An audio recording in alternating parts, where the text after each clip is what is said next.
Hello students, C programming language की lecture series में आपका स्वागत है।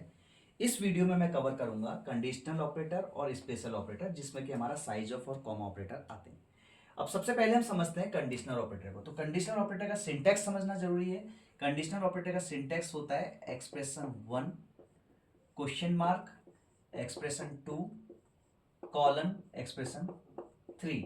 अब यहाँ पे तीन एक्सप्रेशन क्या है ये अभी भी हम समझते हैं, लेकिन यहाँ पर अगर आप ऑपरेटर को देखें तो क्वेश्चन मार्क और कॉलन का कॉम्बिनेशन है। यहाँ पे ये सेमी कॉलन नहीं है, कॉलन है। तो आपको इसका ध्यान रखना है। तो आपको तीन ऑपरेंड्स यहाँ पर यूज करने हैं। अब देखिए, ये इकलौता एक ऐसा ऑपरेटर है सी लैंग्वेज में जिसमें तीन ऑपरेंड्स यूज होते हैं। अभी हमने इससे पहले के जो लेक्चर्स हैं, वीडियो लेक्चर्स, उसमें जो ऑपरेटर्स कवर किए थे, तो हमने उनको arithmetic operator, logical operator, relational operator, इस तरह से इंक्रीमेंट डिक्रीमेंट ऑपरेटर, इस तरह से हमने अलग अलग कैटेगरी में डिवाइड किया था। लेकिन ऑपरेटर को डिवाइड करने का एक तरीका और भी होता है, वो होता है basis on the basis of number of operands. तो अगर नंबर ऑफ ऑपरेंड 1 है तो उसको बोला जाता है यूनरी ऑपरेटर। अगर नंबर ऑफ ऑपरेंड्स 2 है तो उसको बोला जाता है बाइनरी ऑपरेटर। और नंबर ऑफ ऑपरेंड्स अगर 3 है तो इसको बोला जाता है टर्नरी ऑपरेटर। तो अगर आप देखें तो हमारा ये जो कंडीशनल ऑपरेटर जो मैंने यहाँ पर लिखा, तो यहाँ पर नंबर ऑफ ऑपरेंड्स 1, 2 और 3 हैं, तो यहाँ पर इसको टर्नरी ऑपरेटर भी बोला जाता है। अगर यूनरी ऑपरेटर और बाइनरी ऑपरेटर की बात करूं तो सारे ऑपरेटर मैक्सिमम इसी रेंज में आते हैं। बाइनरी ऑपरेटर जैसे मैं मान लीजिए ए प्लस बी लिखा है, ए माइनस बी लिखा है, या ए मल्टीप्लाई बी लिखा है, या मैंने ए डिवीजन बी लिखा है, तो यहाँ पर ये सारे जो ऑपरेटर हैं ये आपके बाइनरी ऑपरेटर है। अभी इसमें मैंने जो नेगेटिव लिखा है ये नेगेटिव बाइनरी ऑपरेटर नहीं है, इसको हम यूनरी ऑपरेटर की कैटेगरी में भी डाल सकते हैं। क्योंकि हम, आपने ये चीज देखा होगा कि हम जस्ट माइनस कोई वैल्यू लिख रहे हैं, -5 लिख रहे हैं, तो ये यूनरी ऑपरेटर। इसके अलावा हमने इंक्रीमेंट डिक्रीमेंट ऑपरेटर पढ़े थे, तो इनको भी यूनरी ऑपरेटर बोला जाता है। तो ये ऑपरेटर्स नंबर ऑफ ऑपरेंड्स के बेसिस पर हम बात कर रहे हैं। तो नंबर ऑफ ऑपरेंड मतलब एक हो गए, यानी कि किसी भी एक ऑपरेंड, इनको केवल एक ऑपरेंड चाहिए जिस पे ये अप्लाई हो सकते हैं। जैसे प्लस प्लस आई लिखा है या आई माइनस माइनस लिखा है, तो एक ऑपरेंड अगर पे अप्लाई हो सकते हैं तो उसको यूनरी बोला जाता है। अगर ऑपरेटर को अप्लाई करने के लिए मुझे मिनिमम 2 ऑपरेंड चाहिए ही चाहिए तो मैं उसको बाइनरी ऑपरेटर बोलूंगा। अगर मुझे नंबर ऑफ ऑपरेंड्स 3 चाहिए तो एक कैटेगरी आप ये भी समझ सकते हैं, यूनरी, बाइनरी और टर्नरी की। हालांकि ऑपरेटर्स आपके सेम रहेंगे, जो हमने arithmetic operator, logical operator, relational operator सब पढ़े हैं, वो बाकी ऑपरेटर आपके सेम रहेंगे, बस कैटेगरी का फर्क आ जाएगा। अब बात करते हैं टर्नरी ऑपरेटर, जिसको कंडीशनल ऑपरेटर हम बोल रहे हैं। यहाँ पे ये कैसे काम करता है, देखिए मैंने मान लीजिए यहाँ पे लिखा x ग्रेटर देन y, यहाँ पे मैंने लिखा 5 और यहाँ पे मैंने लिखा 10। तो अब x की वैल्यू मान लीजिए मेरी 10 है, y की वैल्यू मान लीजिए मेरी 5 है। तो इस एक्सप्रेस को अगर मैं कन्वर्ट करूंगा तो 10 greater than 5 question mark 5 colon 10। तो अब ये कैसे, इसका आंसर कैसे आता है, फाइनल आंसर कैसे आता है? सबसे पहले एक्सप्रेशन 1 को इवेल्युएट किया जाता है। एक्सप्रेशन 1 को इवेल्युएट करने का मतलब ये देखा जाता है कि ये ट्रू है या फॉल्स है। अब 10 ग्रेटर देन 5 लिखा है, तो यानी कि 10 ग्रेटर देन 5 रिलेशनल ऑपरेटर भी हमने इससे पहले समझा था, तो उसके अकॉर्डिंग ये वैल्यू है ट्रू। तो यानी कि इसका आंसर ट्रू आएगा। तो अगर मेरी एक्सप्रेशन 1 का आंसर ट्रू आता है तो एक्सप्रेशन 2, जो एक्सप्रेशन 2 मेरी लिखे ये इवेल्युएट होती है। अगर मेरा इसका आंसर फॉल्स आता है तो मेरी एक्सप्रेशन 3 इवेल्युएट होती है। तो यानी कि अब मैं अगर बात करूं कि 10 ग्रेटर देन 5 लिखा है, तो इस पूरी एक्सप्रेशन का जो आंसर आएगा, क्योंकि ये ट्रू है, तो मेरी इस पूरी एक्सप्रेशन का आंसर आएगा 5। मान लीजिए मैं यहाँ पर x की वैल्यू 5 ले लेता हूँ, y की वैल्यू 10 ले लेता हूँ, और फिर से मैं ये अप्लाई करता हूँ 5 greater than 10 question mark 5 colon 10, मैं मान लीजिए ये लेता हूँ। तो 5 ग्रेटर देन 10 जो है मेरा फॉल्स है, यानी कि 0। तो अगर मेरा एक्सप्रेशन 1 का आंसर 0 आता है, फॉल्स आता है, तो एक्सप्रेशन 2 नहीं इवेल्युएट होती है, उस केस में एक्सप्रेशन 3 इवेल्युएट होती है, यानी कि मेरा जो इस एक्सप्रेशन का फाइनल आंसर आएगा 10। अभी कैसे, मान लीजिए ये मैंने एक एग्जांपल यहाँ पर जेड लिया था, या यहाँ पर भी मैंने जेड लिया था, तो जो भी मेरा फाइनल आंसर आएगा वो स्टोर हो जाएगा इस जेड में। 10 greater than 5 question mark 5 colon 10। तो इस केस में ये आपका आंसर आया ट्रू। ट्रू होने का मतलब एक्सप्रेशन ट्रू इवेल्युएट होगी, यानी कि 5, पूरी एक्सप्रेशन की वैल्यू 5 बन गई और 5 मेरा जेड में स्टोर हो गया। ऐसे ही मैंने लिखा जेड इक्वल टू 5 ग्रेटर, यहाँ पे मेरा फॉल्स था, तो फॉल्स होने पे एक्सप्रेशन 2 इवेल्युएट नहीं 3 हुई, तो 3 का आंसर यहाँ पे जेड में स्टोर हो गया।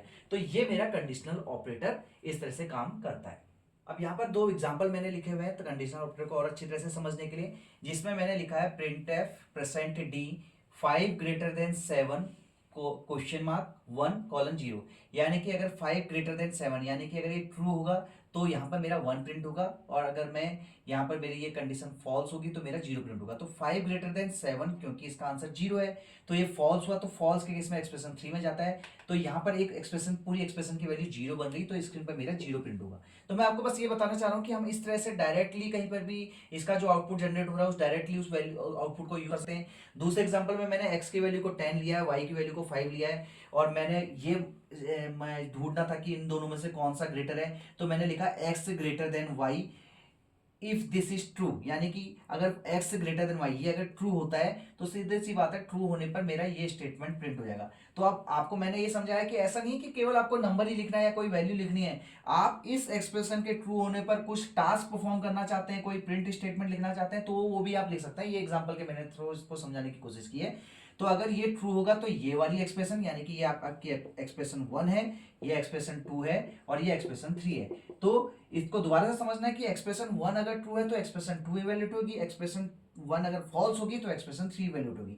तो इस केस में मेरा x ग्रेटर देन y मैंने यहाँ पर लिखा था, तो x की वैल्यू 10 है जो कि y से ग्रेटर है, यानी कि ये ट्रू है, तो मेरे स्क्रीन पर x इज ग्रेटर प्रिंट हो जाएगा। मान लीजिए मैं इसकी वैल्यू को पलट देता हूँ, इसको 10 ले लेता हूँ, इसको 5 ले लेता हूँ, y को 10 ले लेता हूँ, तो यहाँ पर मेरा जो आंसर आएगा 5 ग्रेटर देन 10, तो यानी कि फॉल्स हो जाएगा, तो y इज ग्रेटर प्रिंट होगा। तो आप देखेंगे कि ये बिल्कुल एक्यूरेटली वर्क कर रहा है दोनों नंबर का ग्रेटर फाइंड करने। अगला ऑपरेटर है हमारा साइज ऑफ ऑपरेटर। तो साइज ऑफ ऑपरेटर हमारा किसी भी जो आपका वेरिएबल है, कोई डेटा टाइप है या कोई कांस्टेंट वैल्यू है, ये आपको उसका साइज डिटरमाइन करके देता है। यानी कि आपको ये जो पैरेंथेसिस मैंने यूज किया है इसके अंदर जस्ट उस वैल्यू को लिखना है। तो यहाँ पर कुछ एग्जांपल मैंने लिखे हुए हैं।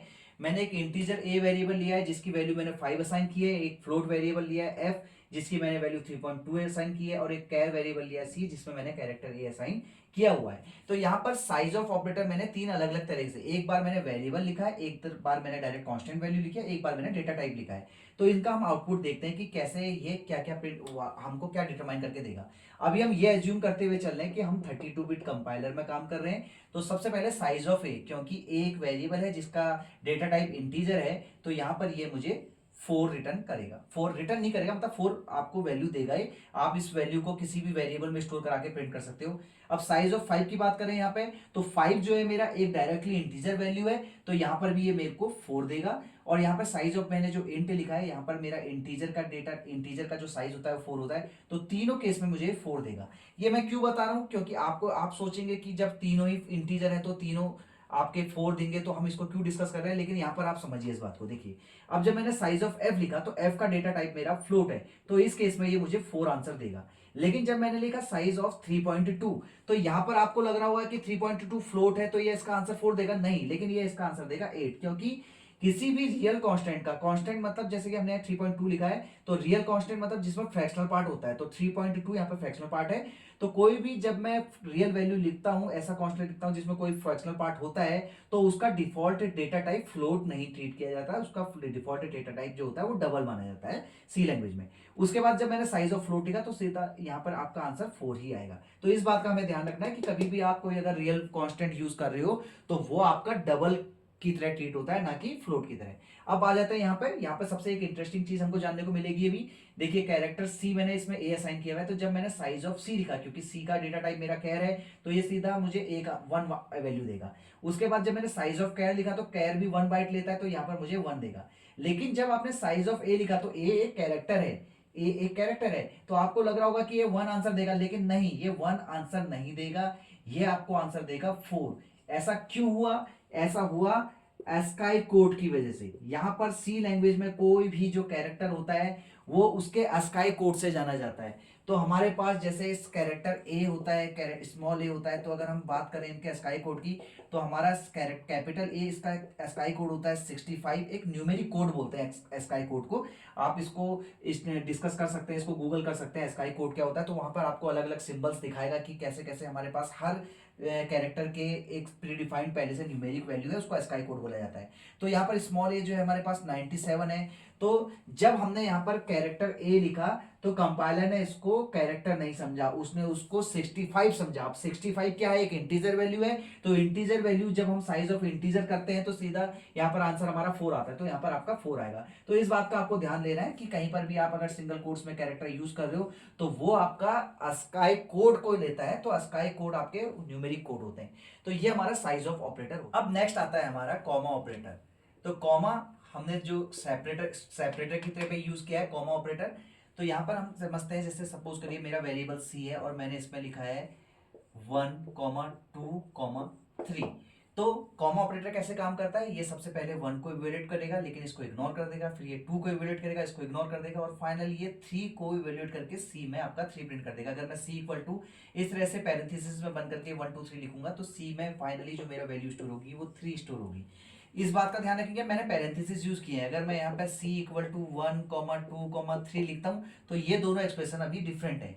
यहाँ पर पैरेंथेसिस लिखा था मैंने तो कॉमा ऑपरेटर ने काम किया, लेकिन यहाँ पर क्या होगा, कंपाइलर इस एक्सप्रेशन को जो मैंने c इक्वल टू 1 लिखा है ये इसको c में 1 स्टोर कर देगा और 2 और 3 का कोई इफेक्ट आपकी प्रोग्रामिंग में नहीं पड़ेगा। तो अगर मैं यहाँ पे देखूँ तो c में मेरा 1 स्टोर हुआ है और 2 और 3 का कोई इफेक्ट यहाँ पे नहीं है। लेकिन अगर मैं ध्यान रखिएगा इसको ऐसे लिखता हूँ इंटीजर c इक्वल टू 1,2,3, तो यहाँ पर मेरा जो आंसर है यहाँ पर कंपाइलर एक एरर दे देगा, क्योंकि हमने जब लिखा होता है सी इंटीजर सी इक्वल ये कॉमा लिखा होता है तो इंटीजर जो डेटा टाइप है ये इस पे भी अप्लाई होता है। हम ऐसे तो लिख सकते हैं integer C equal to 1a, b, तो इंटीजर सी पे भी अप्लाई हो रहा है, ए पे भी अप्लाई हो रहा है, बी पे भी अप्लाई हो रहा है, तो ए और बी यहाँ पर वेरिएबल है तो यहाँ पर ये काम कर जाएगा। लेकिन अगर मैं इसको इस तरह से काम कर रहा हूँ C equal to integer C equal to 1,2,3, तो यहाँ पर कंपाइलर मेरा एरर दे देगा। लेकिन जस्ट मैं अगर इसको केवल वैल्यू की तरह यूज कर रहा हूँ, इंटीजर नहीं यूज कर रहा हूँ, इंटीजर मैंने ऊपर कहीं पर सी डिफाइन कर दिया है और जब यहाँ पर लिख रहा हूँ तो उस केस में मेरा सी में केवल 1 स्टोर हो जाएगा और 2 और 3 का कोई इफेक्ट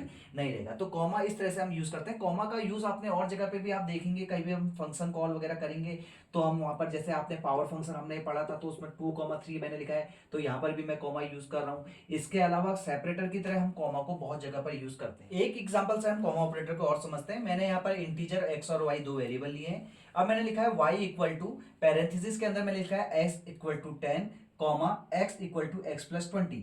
देखिए अभी मैंने आपको पहले डिस्कस किया था कि जो हम पैरेंथेसिस के अंदर लिख रहे हैं तो पहले वाले पार्ट को ये इवेल्युएट करेगा लेकिन इसको इग्नोर कर देगा, फिर उसके बाद दूसरा वाला जो फाइनल आंसर होगा, तो पहले वाले पार्ट को जब इसने इवेल्युएट किया तो उसमें जो भी हमने टास्क परफॉर्म किया है उसका इफेक्ट आपके प्रोग्राम में पड़ेगा। कैसे, x इक्वल टू जब y इक्वल टू मैंने जब x इक्वल टू 10 लिखा तो 10 आपका x में स्टोर हुआ था लेकिन वो वैल्यू y में स्टोर नहीं हुई। लेकिन अगले राउंड में जब अगले स्टेप में जब आगे बढ़े तो x equal to x plus 20, यानी कि x में जो वैल्यू स्टोर हो चुकी है वो यहाँ पे यूज होगी, तो 10 प्लस 20 x में 30 स्टोर हो गया। तो जब मैंने x की वैल्यू को प्रिंट कराया यहाँ पे मुझे 30 प्रिंट करेगा, यानी कि मेरी x की वैल्यू हो गई 30।